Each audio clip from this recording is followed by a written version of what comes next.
Facebook, TikTok, YouTube এগুলো platform যে কোনো একটি যদি বাংলাদেশে কখনো বন্ধ হয়ে যায় তাহলে যে ব্লগারদের কী অবস্থা হবে সেটাই আমি চিন্তা করতেছিলাম এই কয়দিন যখন নেট ছিল না। হ্যালো এভরিওয়ান, আসসালামু আলাইকুম। বাংলাদেশে যখন সাইবার অফ ছিল ফেসবুকের, তখন তো শুধু আমার মাথায় একটা কথাই ঘুরপাক খাচ্ছিল যে ব্লগার যারা তারা যে কি করতেছে এখন সেটাই ভাবছিলাম।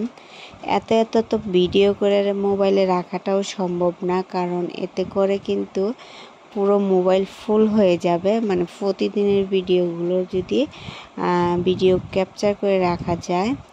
তো যাই হোক, অবশেষে হচ্ছে নেটটা আসলো, এতে করে অনেক শান্তিও পাইলাম, কারণ এতদিন হচ্ছে নেটে ঢুকতে পারছিলাম না।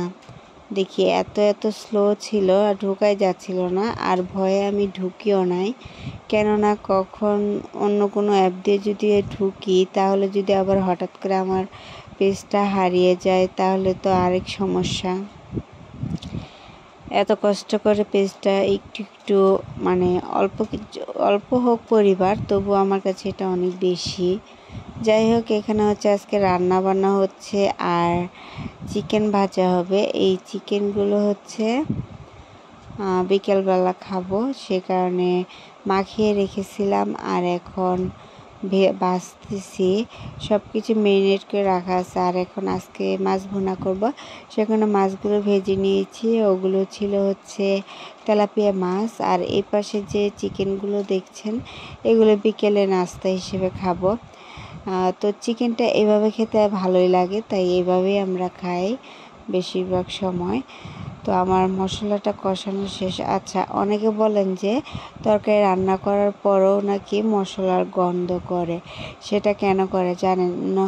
এক হয় মশলাটা আপনি ভালো করে কষান না, আর তা না হয় সবজি দেওয়ার পর ভালো করে কষান না, দুইটার যে কোনো একটা করে থাকেন। মশলা ভালো করে কষিয়ে তারপরে রান্না করলে কিন্তু কখনোই মানে তরকারি বলেন, মাছ বলেন, তারপরে মশলার যে কাঁচা একটা ফ্লেভার থাকে, গন্ধ থাকে, এই গন্ধগুলো কিন্তু আর আসবে না। সে কারণে কিন্তু অবশ্যই মশলা ভালো করে কষিয়ে তারপর রান্না করতে হবে। আর এখানে আমার পছন্দের খুবই সুন্দর কিছু চিকন লতি, এগুলো হচ্ছে আমি বেছে রাখতেছি। মানে লতিটা কিন্তু বাছতে অনেকটাই সময় লাগে আসলে।